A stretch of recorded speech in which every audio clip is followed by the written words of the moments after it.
Bismillahirrahmanirrahim. Assalamualaikum warahmatullahi wabarakatuh. Innal hamdalillahi nahmaduhu wa nasta'inuhu wa nastaghfiruh wa na'udzu billahi min syururi anfusina wa min sayyiati a'malina may yahdihillahu fala mudilla lahu wa may yudlil fala hadiya lahu. Asyhadu an la ilaha illallah wahdahu la syarika lah wa ashhadu anna Muhammad abduhu wa rasuluhu la nabiyya ba'd. Allahumma inni as'aluka ilman nafi'an wa rizqan thayyiban wa amalan mutaqabbala.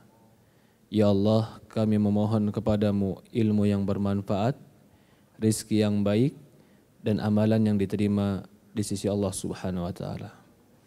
Para hadirin, teman-teman yang dimuliakan dan dirahmati Allah Subhanahu wa ta'ala, hari ini kita bertemu kembali masih dalam pembahasan kita dari kitab Al-Fawaid. Pertemuan yang lalu kita membahas tentang keindahan. Lalu Imam Ibn Qayyim bercerita tentang dengan indah kita bisa mengenal Allah.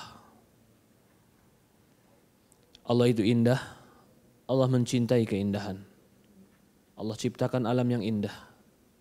Maka mengenal Allah itu ada dengan cara mengenal sifatnya, mengenal perbuatannya, dan mengenal zatnya.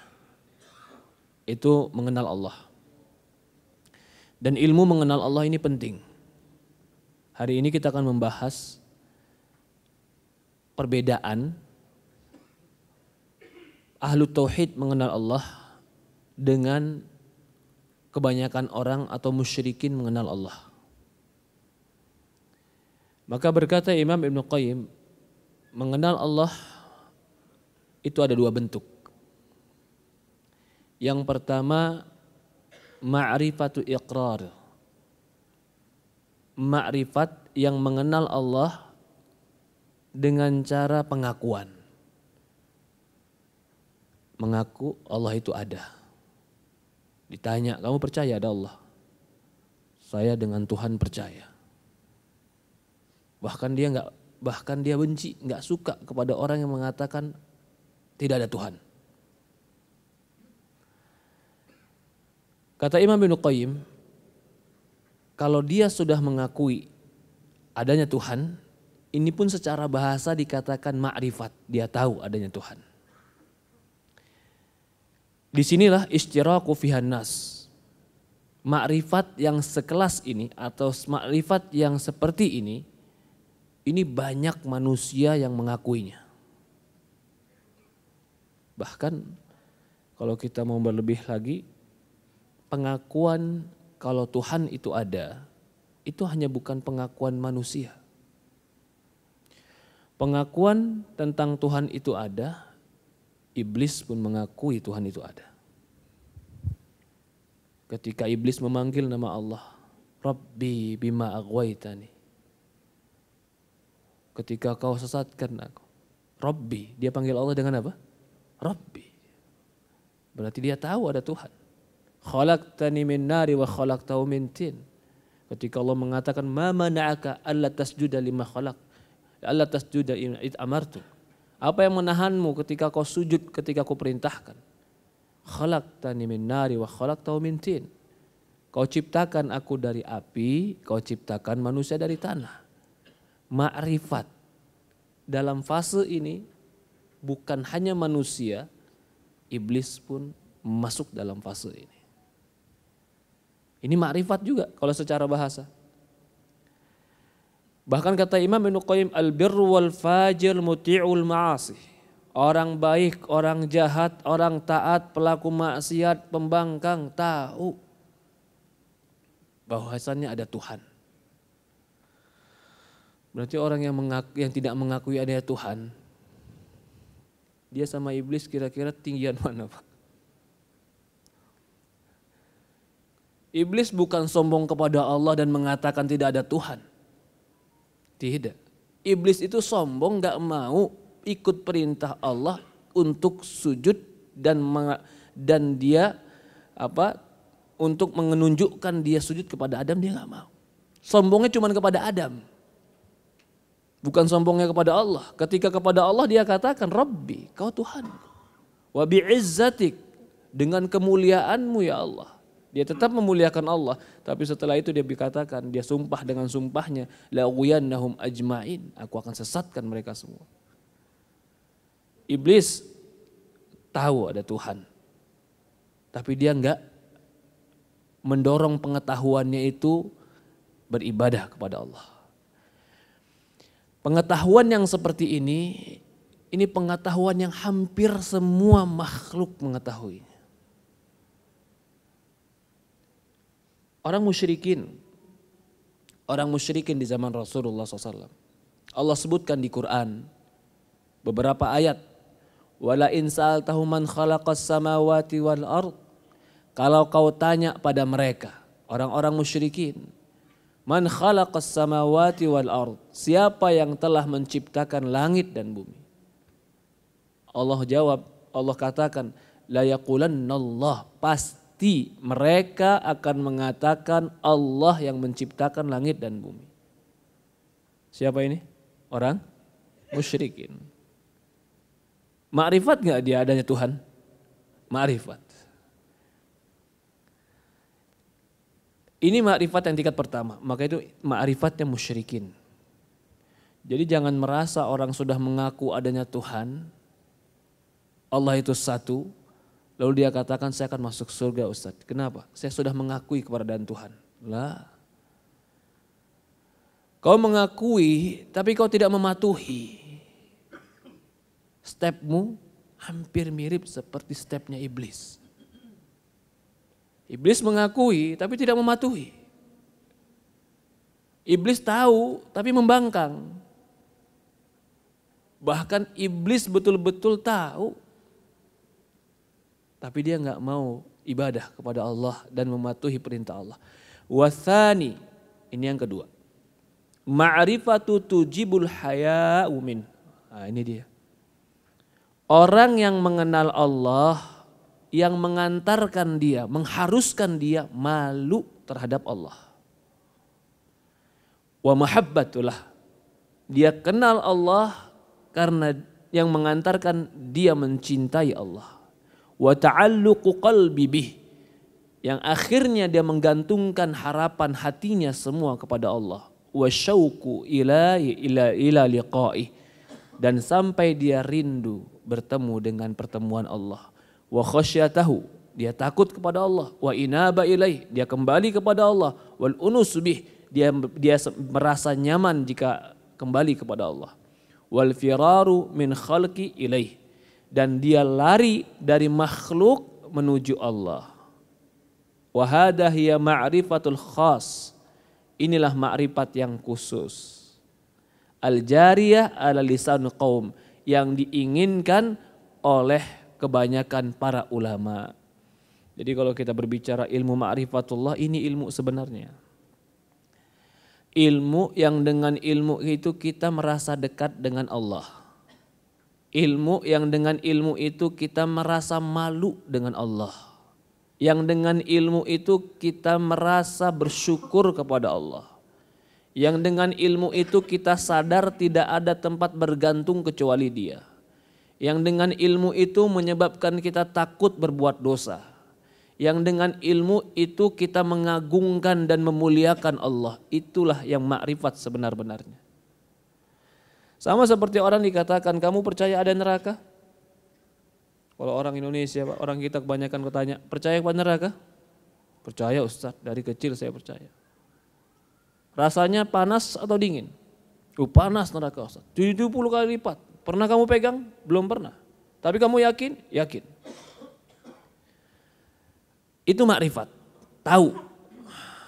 Tapi begitu setelah dia ditanya, pulang ke rumahnya, sholatnya enggak, zinah jalan terus, maksiat nyaman.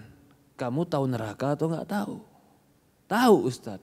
Lalu kenapa kau antarkan dirimu ke neraka? Sebenarnya kau tahu atau enggak tahu? Tahu Ustaz. Sampai mana kadar tahumu? Sampai lisan atau sampai hati? Sama seperti itu juga kamu kenal Allah, Ini diinginkan Ibnu Qayyim ini sekarang. Kamu kenal Allah? Kenal, tahu, saya yakin ada Tuhan. Terhadap Tuhan kami percaya. Lalu terhadap perintahnya, terhadap larangannya, terhadap hukumannya, apakah kau cuekin? Apakah kau acuhkan? Apakah kau tidak peduli? Kau kenal atau tidak? Kalau ada orang Pak, sebelumnya, maka itu di Quran dikatakan, innama yakhshallaha min ibadihil ulama. Sesungguhnya orang-orang yang takut kepada Allah dari hambanya, merekalah ulama, orang berilmu. Berilmu itu memiliki ma'rifat, pengetahuan. Jadi antara ilmu dan ma'rifat itu semakna. Allah kaitkan rasa takut kepada Allah dengan ilmu. Karena orang yang rasa takutnya kepada Allah tinggi berarti dia memiliki pengetahuan yang kuat tentang Allah. Pengetahuan yang kuat ini, yakinan yang kuat ini, inilah dikatakan makrifat. Allah itu dengerin saya. Allah tuh ngeliatin saya. Allah itu akan mencatat semua amalan saya loh. Walaupun saya sendirian, walaupun saya di ruangan tidak ada orang lain, tapi Allah itu memantau saya. Ini namanya makrifat sebenarnya. Jadi kalau ada orang mengaku makrifat sama Allah dan dia mengaku sudah pada makom kedudukan makrifat, malah pada kedudukan itu dia bebas melakukan dosa, ini orang tertipu. Apa yang kau tahu tentang Allah? Apakah semakin kau tahu, makrifat itu kan tahu, kenal Allah. Apakah semakin kau kenal Allah semakin kau lancang dengan Allah? Gak sholat, melakukan maksiat, bahkan perbuatan dosa lain dengan alasan saya sudah makrifat. Coba Pak, saya mau analogikan sesuatu yang sederhana. Ada orang dekat sama Bapak, akrab sama Bapak, udah kenal sama Bapak. Semakin kenal sama Bapak, semakin tidak patuh sama Bapak. Semakin malah meremehkan perintah Bapak. Lalu bilang kemana-mana, dia sama teman saya. Saya sama dia santai aja, sudah kenal dekat saya sama dia. Ini orang ngelunjak atau enggak ngelunjak sebenarnya?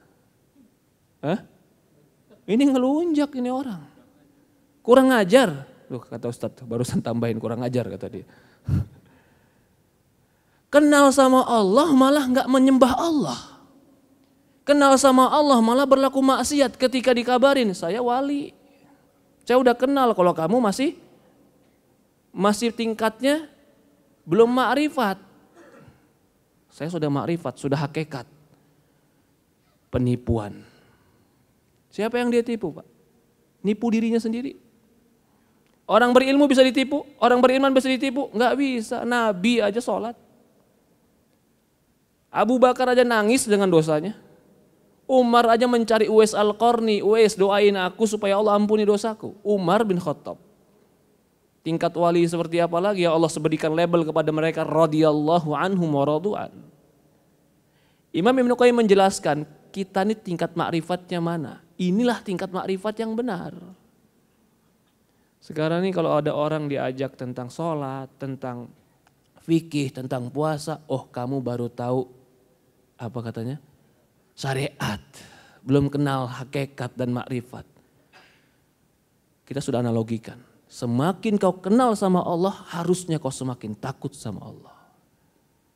Bahkan bisa jadi yang di sisi orang lain itu sunnah, ketika kau takut sama Allah, di sisimu itu menjadi wajib. Apa hukum sholat malam bagi Rasulullah, sholat witir? Wajib. Bagi siapa Pak? Rasulullah. Kenapa? Makom, kedudukan dia yang kenal sama Allah, sehingga pengagungan dia kepada Allah mewajibkan dia untuk takut kepada Allah. Yang sunnah bagi kita menjadi wajib bagi Rasulullah. Ini kebalik, yang wajib bagi kita menjadi enggak wajib bagi mereka. Ya subhanallah. Lalu dikatakan kami ma'rifatullah. Gak bisa begitu. Ada Quran di hadapan kita, ada hadis di hadapan kita, ada Nabi yang mengajari kita. Mengajari kemana Nabi? Mengajari kita mengenal Allah. Apakah perlu kita mencari jalan-jalan dan cara-cara lain untuk mengenal Allah? Yang mereka istilahkan dengan thariqat. Thariqat itu jalan. Jalan untuk mengenal Allah. Silahkan cari jalan mengenal Allah. Tapi tidak ada jalan yang paling baik mengenal Allah sebagaimana jalan Nabi Muhammad SAW. Jadi kalau kita boleh istilahkan, thariqat siapa yang terbaik, Pak? Thariqat Rasulullah SAW. Itu harus, dan itu nggak bisa ditawar menawar lagi. Siapapun thariqatnya yang bertentangan dengan thariqat Rasulullah dipastikan dia salah. Karena orang yang dijamin untuk benar cuma Rasulullah. Yang Allah Subhanahu wa taala mengatakan, "Qul in kuntum tuhibbunallaha fattabi'uni yuhibbukumullah." Katakan ya Muhammad, kalau kalian betul-betul mencintai Allah. Ini kan begini. Orang yang tarikat, orang yang ma'rifat, kadang-kadang berkata kami mencintai Allah. Allah tantang di Quran, "Qul in kuntum tuhibbunallah." Kalau betul-betul kalian mencintai Allah, apa buktinya? Fattabi'uni, ikuti Rasulullah. Jadi kalau orang mau tarikat yang benar, Pak, amalan yang benar, jalan yang benar mengenal Allah, udah ditorehkan oleh Rasulullah SAW. Dan gak ada lagi jalan yang lebih benar daripada itu. Ya Rasulullah SAW mengatakan, taraktu fikum syai'aini lan tadillu ba'dahuma, kitabullahi wa sunnati. Kata Rasulullah, ku tinggalkan kepada kalian dua perkara yang tidak tersesat selama-lamanya jika kalian memegang teguh dengan dua perkara ini. Kitab Allah wa sunnati. Kitab Allah dan sunnah Rasulullah SAW. Makrifat yang kedua ini mengantarkan kau malu. Malu maksiat walaupun sendirian. Mengantarkan mahabbah, cinta kepada Allah. Kenapa cinta? Karena dia kenal betapa baiknya Allah, betapa rahmatnya Allah, betapa Allah memperhatikan dia sehingga dia cinta. Wa ta'alluq qalbi bihi. Ma'rifat seperti ini menyebabkan hatinya bergantung kepada Allah, bukan bergantung kepada makhluk. Bukan bergantung kepada dunia. Kita butuh dunia. Enggak ada orang yang enggak butuh dunia karena kita masih di dunia. Tapi hatinya Allah, dunia di tangan. Ini yang ada pada para sahabat. Orang-orang yang mengenal Allah, ta'alluq qalbi, ketergantungan hatinya itu kepada Allah. Dunia yang dia lakukan itu cuman sebab supaya dia mendapatkan apa yang Allah takdirkan. Tetapi sebab itu bukan tempat bergantung. Tempat bergantung adalah dia yang menentukan takdir. Ya tidak? Kerja itu penentu takdir atau sebab untuk menggapai takdir, Pak? Sebab menggapai takdir. Yang menentukan takdir siapa? Dagang itu, jualan, bahasa kita jualan, buka toko, mau buka toko yang paling kecil sampai bisnis perusahaan yang besar, itu sebab untuk menggapai takdir atau pasti menentukan takdir? Sebab menggapai takdir. Orang yang kenal kepada Allah, dia gak menggantungkan kepada itu. Dan dia tidak menelantarkan itu karena dia tahu ini tangga untuk sampai kepada takdir. Tapi ini cuma tangga, alat untuk menggapai takdir. Bukan berarti kalau alat ini hilang, tangga ini hilang, berarti hilang takdirku. Belum tentu. Ada cara-cara lain yang Allah berikan kepada kita selama takdir itu Allah tentukan untuk kita. Tetapi takdir tidak akan bisa kita gapai kecuali kita menempuh fitrah, sunnatullah, jalan-jalan yang telah Allah tentukan. Orang mukmin hatinya bergantung kepada penentu takdir. Ketika dia buka toko, buka usaha, bisnis apapun, Allah yang bergantung dia. Kalau ini yang dia lakukan, berarti dia udah kenal. Tapi kalau dia belum bergantung kepada Allah, dia tahu kalau ditanya siapa Tuhanmu? Allah. Tapi bergantung ya bukan sama Allah. Waduh, nanti saya gimana? Kalau saya lepas dari dia, hidup saya gimana? Kalau saya seolah-olah bahasanya menunjukkan ada sesuatu yang bisa menggantungkan diri selain Allah. Semakin kuat ketergantungan dia kepada selain Allah, semakin risau dan gelisah kehidupannya. Semakin kuat ketergantungan dan keyakinan dia semakin Allah, semakin tenang dalam kehidupannya.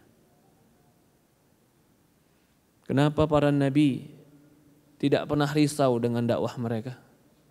Nabi, iya Ustadz kalau Nabi mah jelas, iya. Tapi kita dicontohkan untuk mengikuti para Nabi. Kenapa para ulama, orang-orang soleh tidak pernah gelisah dengan apa yang akan ada di hadapan? Karena keyakinan, saya punya Tuhan yang saya mohon kepada Dia, yang saya patuh kepada Dia, yang saya sembah Dia, yang saya meninggalkan apa-apa yang Dia benci. Saya yakin Dia, Tuhan saya, tidak akan pernah menelantarkan saya. Karena saya patuh kepada Dia. Kenapa datang keraguan? Aduh Ustadz, kemungkinan nanti gak dapat, kemungkinan. Kau ragu atau lahirnya keraguan karena kau selama ini telah bermaksiat kepada Dia. Maksiat melahirkan keraguan, taat melahirkan ketenangan.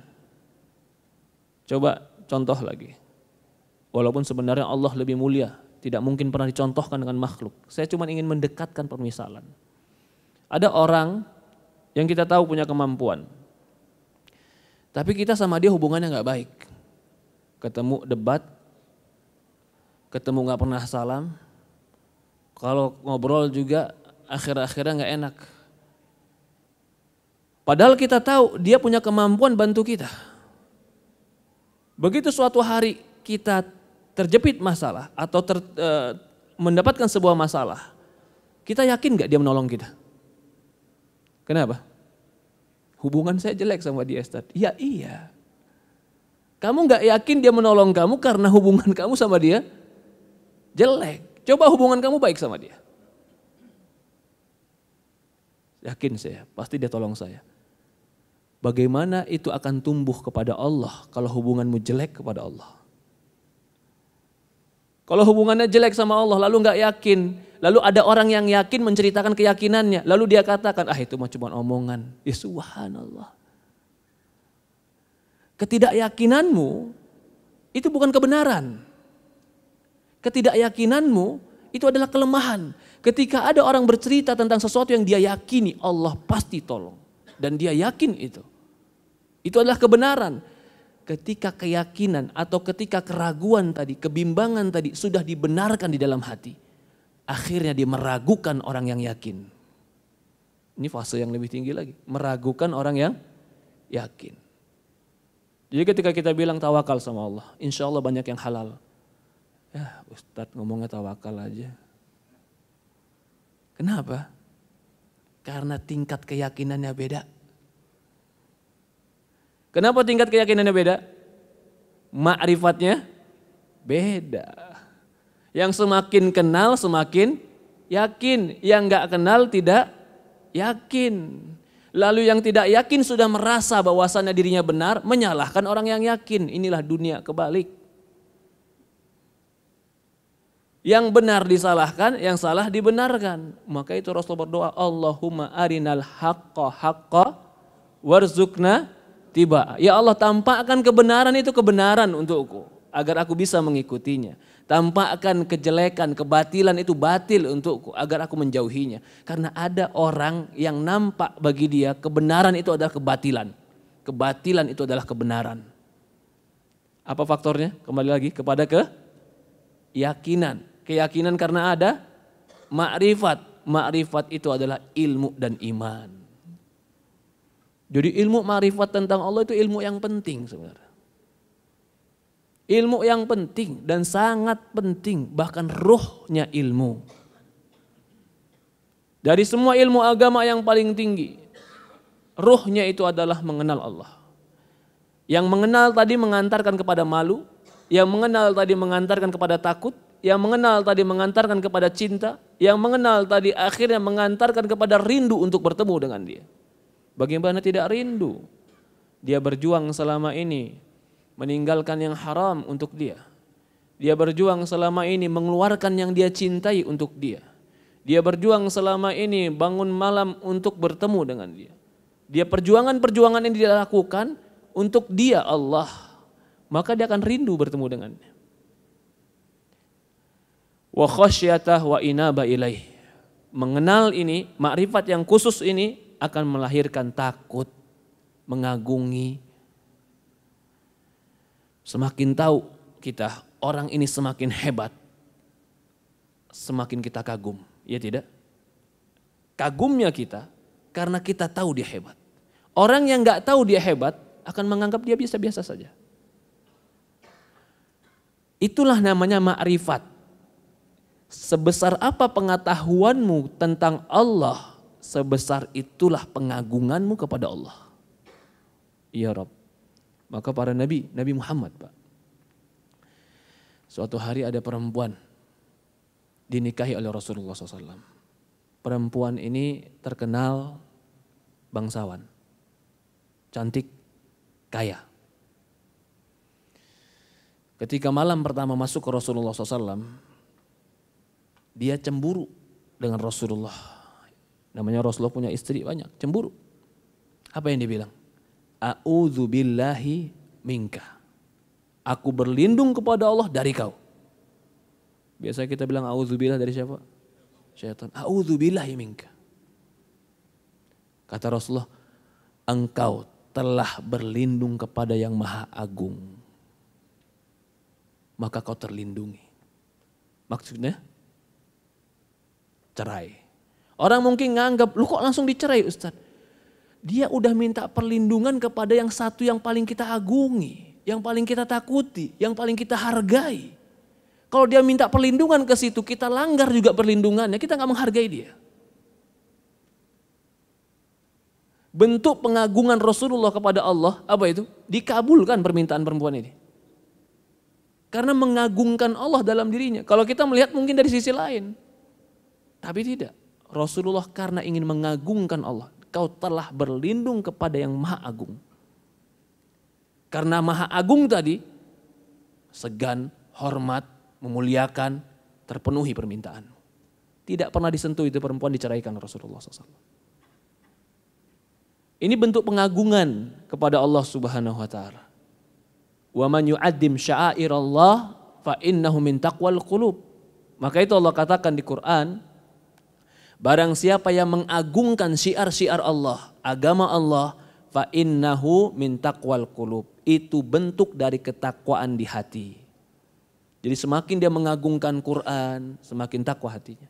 Semakin dia menghargai tentang Islam, mencintai tentang Islam, mencintai tentang Nabi, mencintai tentang syariat Islam, berarti semakin baik takwaannya. Karena kaitannya, wa may yu'azzim sya'airallah, barang siapa yang mengagungkan syiar-syiar Allah, itulah bentuk ketakwaan di diri.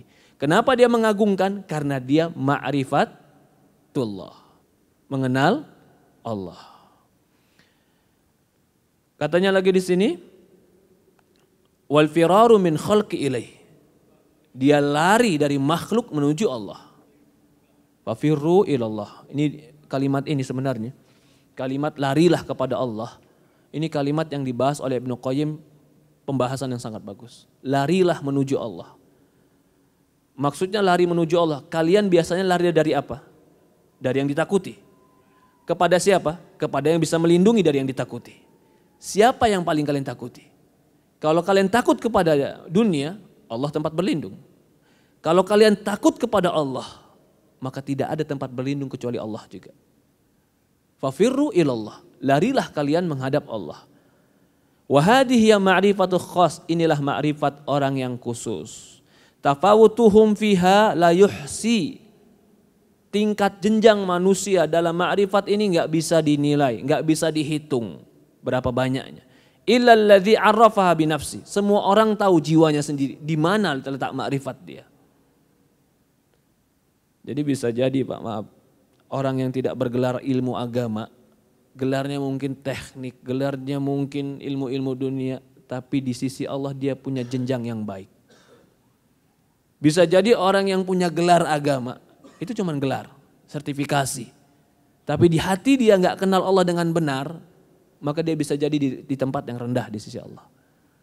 Karena kemuliaan itu di sisi Allah adalah pada ketakwaan. Inna akramakum in atqakum. Yang paling mulia di sisi Allah di antara kalian adalah orang yang paling mulia. Wa kasful liqulubihim min ma'rifati ma akhfau min siwah. Dia menyingkap dari hatinya, mengenal Allah dari apa-apa ya, segala sesuatu yang menyembunyikannya atau merabunkan dia untuk mengenal Allah. Wa kullu asyara ila hadi ma'rifat bihasib maqam. Semua orang diisyaratkan kepada pengetahuan ini sesuai dengan kedudukannya. Ma kusyifa lahu minha. Apa-apa yang dibukakan ilmu untuk dia. Dia semakin banyak ilmunya, semakin banyak mengenal Allah, semakin dia takut sama Allah, semakin dia mengagungkan Allah, semakin dia memuliakan Allah, semakin dia bersujud dan menghamba kepada Allah, berarti dia semakin kenal Allah. Maka tadi kemarin di pertemuan yang lalu Imam Ibnu Qayyim menyebutkan mengenal Allah itu dengan namanya, dengan sifatnya, dengan zatnya. Nanti akan dibahas sedikit lagi. Wa qala a'raful khalq bih. Berkata orang yang paling mengenal Allah. Yaitu maksudnya baginda Rasulullah. La uhsi sana alaik. Aku enggak bisa menghitung pujianku kepadamu. Anta kama asnaita ala nafsik. Engkau dipuji sesuai bagaimana engkau memuji dirimu. Rasulullah sampai enggak bisa memuji Allah. Karena pengetahuan dia tentang Allah yang tidak terbatas, maka dia pun gak bisa membatasi pujian kepada Allah. Kita bisa memuji sesuai dengan yang kita tahu. Dia baik, dia pintar, dia ramah, dia rajin, selesai. Rasulullah kepada Allah gak bisa mujinya. Kalau seandainya dia puji juga, itu hanya sebagian kecil dari pujian-pujian yang pantas untuk dipuji untuk dia. Maka dikatakan, la uhsi sana alaik. Aku enggak bisa menghitung pujianku padamu. Kenapa dia enggak bisa menghitung pujiannya? Karena pengetahuan dia yang sangat luas. Semua terlihat baik oleh dia. Kebaikan yang sangat banyak itu, pengagungan yang sangat banyak itu, yang harusnya melahirkan pujian-pujian, tapi pujian ini enggak bisa lagi dihitung. Kama anta kama asnaita bihi nafs. Kamu, ya Allah, pantasnya untukmu sebagaimana engkau yang memuji dirimu. La uhsi sana alaik. Aku enggak bisa menghitung pujianku padamu. Dari ini pula Pak, silakan. Kita enggak bisa memuji Allah dengan pujian-pujian. Coba di sini siapa yang bisa memuji Allah yang pujiannya dia yakin sudah mencukupi bahwasan itu pujian untuk Allah? Enggak bisa. Lalu bagaimana dengan hadis Ustaz? Kalau kau membaca ayat atau lillahi tis'awatis'ina isman. Allah punya 99 nama. Faman ahsaha dakhalal jannah. Barang siapa yang menghitungnya masuk surga. Berarti berapa? 99. Selesai 99 pujian untuk dia Ustaz. Apa kita bilang? Tidak. 99 ini bukan pembatasan. Kau tidak akan bisa memuji Allah dibatasi dengan bilangan. La uhsi sana alaik. Tidak akan bisa kau membatasi bilangan kepadamu. Tapi Allah sebutkan 99 ini karena kebaikan dia. Coba saya balik bahasanya Pak. Pujilah Allah dengan segala pujian, kau akan masuk surga. Kapan kita masuk surga? Bisa gak kita muji dengan segala pujian? Kita anggap dan memuji, sudah segala pujian itu? Belum. Pujilah 99, kau akan masuk surga. Dibatasi 99 supaya apa? Supaya kita yang lemah ini dapat pembatasan. Tidak akan masuk surga orang yang tidak memuji semua nama Allah.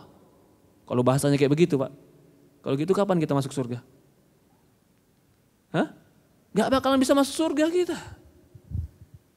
Kalau kau hitung 99 saja, kau masuk surga. Jadi pembatasan 99 ini untuk kelemahan kita, bukan membatasi nama-nama Allah yang baik, bukan membatasi pujian-pujian kepada Allah, tidak. Allah tahu kita nggak bakalan bisa memuji semua nama Allah, menyebutkan semua nama Allah. Maka Allah katakan, Rasulullah katakan, 99 saja kau sebutkan, kau masuk surga. Itu kebaikan Allah. Jadi kalau ada orang mengatakan nama Allah 99, coba sebutkan 1 sampai 99 apa namanya? Pasti setiap ulama berselisih sampai ada yang ngitung 100 lebih 150 nama Allah. Kenapa? Karena memang nama dan pujian kepada dia nggak bisa dihitung. 99 itu bukan pembatasan. 99 itu adalah nama yang kita tahu. Yang dengan itu kalau kita memuji Allah mudahkan kita masuk surga. Bukan berarti namanya cuma 99. Bukan berarti pujian kepada dia hanya 99. Abwabu ma'rifah, pintu-pintu mengenal Allah. Walihada ma'rifah baban wasi'an. Untuk mengenal Allah ada dua pintu yang sangat luas. Babul awal, pintu yang pertama tafakkur wa ta'ammul fi ayatil Qur'ani kulluh. Berfikir, memperhatikan dalam ayat-ayat Quran. Waduh. Berfikir, memperhatikan ayat-ayat Quran. Ini sama, saya pernah contohkan sama seperti orang berenang, Pak. Orang baca Quran, ada yang baca, udah begini aja maknanya. Karena dia nggak bisa berenang. Seperti orang di pantai cuman main di pinggir pantai main pasir. Udah begini aja. Semakin dia jago renang, semakin bisa dia diving, semakin bisa dia nyelam, semakin dia lihat di laut itu tambah indah. Semakin dia punya ilmu bahasa Arab, ilmu tafsir, ilmu balaghah, ilmu sejarah. Dia baca Quran semakin dalam ilmu dia. Semakin kagum dia. Maka di sini tafakkur, berpikir tentang Quran, siapa yang mau berpikir? Kalau yang berpikir pengetahuannya sedikit, kacamatanya atau cara pandangnya sedikit, dia akan dangkal dalam berpikir, loh begini doang. Akhirnya pengagungannya pun sedikit. Tapi begitu dia pandangannya dalam, banyak yang bisa dia lihat, ilmunya besar, bahasa Arab dia tahu, susunan kalimat dia tahu, kenapa disusun seperti ini, kenapa menggunakan bahasa ini, kenapa turun ayat ini, kenapa diurutkan seperti ini. Bagaimana sebab turunnya? Semakin kagum dia dengan Allah. Semakin kagum dia dengan Allah. Dari ini pula makanya mengapa belajar ilmu agama melahirkan khasyatullah, pengagungan kepada Allah. Kalau ilmunya betul-betul mengantarkan ma'rifatullah. Yang kedua, tafakkur fi ayati masyhudah. Berpikir tentang ayat-ayat yang bisa dilihat. Seorang peneliti itu akan lebih kagum dengan alam dibanding kita yang hanya melihat alam begini saja. Dia meneliti sperma umpamanya, bisa hidup sperma begini dengan ribuan. Dia tambah lihat dengan kacamatanya, tambah dia lihat banyak, tambah kagum dia. Kenapa? Ilmu dia banyak tentang itu. Kita cuma mendapatkan cerita dari dia. Samakah ilmu kita dengan ilmu dia yang melihat? Itu ilmu dunia. Bagaimana lagi dengan ilmu Quran? Ulama itu langsung lihat dengan ilmunya, dengan pengetahuannya, dia lihat keagungan-keagungan Quran. Maka dikatakan Quran mukjizat, bahasanya mukjizat. Kita cuma dikasih tahu Quran itu mukjizat. Bisakah kita merasakan mukjizat Quran sebagaimana mukjizat yang dirasakan oleh para ulama? Gak bisa. Maka itu manusia bertingkat-tingkat. Kita yang mau mendengarkan cerita para ulama tidak bisa mendapatkan apa yang didapatkan para ulama. Bagaimana lagi dengan orang yang tidak mau mendengar dari para ulama? Seandainya ada seorang ilmu pengetahuan, Pak, orang ahli perbintangan. Dia udah puluhan tahun meneliti tentang bintang, betapa besarnya alam semesta. Dia cerita kepada kita. Apa yang pernah dia lihat dia ceritakan. Kita ketika mendengar dengan gambar, dengan apa, kagum gitu. Alam ini besar. Kekaguman kita dibanding dengan pengalaman yang pernah dia lihat, tentu pengalaman dia lebih besar. Kita cuma dapat cerita dari kekaguman itu. Begitupun ilmu tentang Allah. Kekaguman para ulama, kekaguman para sahabat, kekaguman para nabi, itu kalau kita dapat, itu cuma sebagiannya. Bagaimana lagi kalau kita sama sekali nggak mau dengarkan para ulama, nggak mau dengarkan nasihat, nggak mau dengarkan ilmu agama, kapan mau kekaguman kepada Allah itu lahir? Allahu a'lam. Ya ini yang kedua, caranya apa? Berpikir tentang ayat-ayat masyhudah, alam ini. Ini pun manusia bertingkat-tingkat. Fajima'u dzalika fi ma'ani asma'il. Semua itu terkumpulkan dengan kau memahami nama-nama Allah yang baik. Wa jalali wa kamali wa tafarrud bidzalik wa ta'alluq bi khalqi wal amr fayakunu faqihan fi awamiri wa nawahi. Kalau kau sudah tahu nama-nama Allah yang baik tadi dan kau lihat dengan alam semesta ini, engkau akan memahami perintah dan larangan Allah, takdirnya dengan nama-nama dan sifatnya itu semua. Wa dzalika fadlullah yu'ti man yasha wallahu dzul fadlil azim. Itulah keutamaan Allah. Allah berikan kepada siapa yang Allah kehendaki. Allah memiliki keutamaan yang sangat agung. Imam Ibnu Qayyim menutup bab ini dengan ayat dzalika fadlullah, itulah anugerah Allah. Berkaitan tentang apa? anugerah Allah yang terbesar adalah ketika kita dikenalkan Allah tentang dirinya. Allah memperkenalkan, memperlihatkan keagungan-keagungan dirinya kepada kita sehingga kita mengenal dia. Itulah keutamaan dan kebaikan Allah yang besar untuk kita. Allahu a'lam. Sudah jam 1 lewat. Insyaallah kita lanjutkan di pertemuan akan datang. Berkaitan tentang jenjang-jenjang manusia di dalam tauhid kepada Allah Subhanahu wa taala. Mungkin ada pertanyaan? Tidak ada, kita tutup ya. Subhanakallahumma wa bihamdi subhanallah ilaha illa anta nastaghfiruka wa atubu ilaik. Assalamualaikum warahmatullahi wabarakatuh.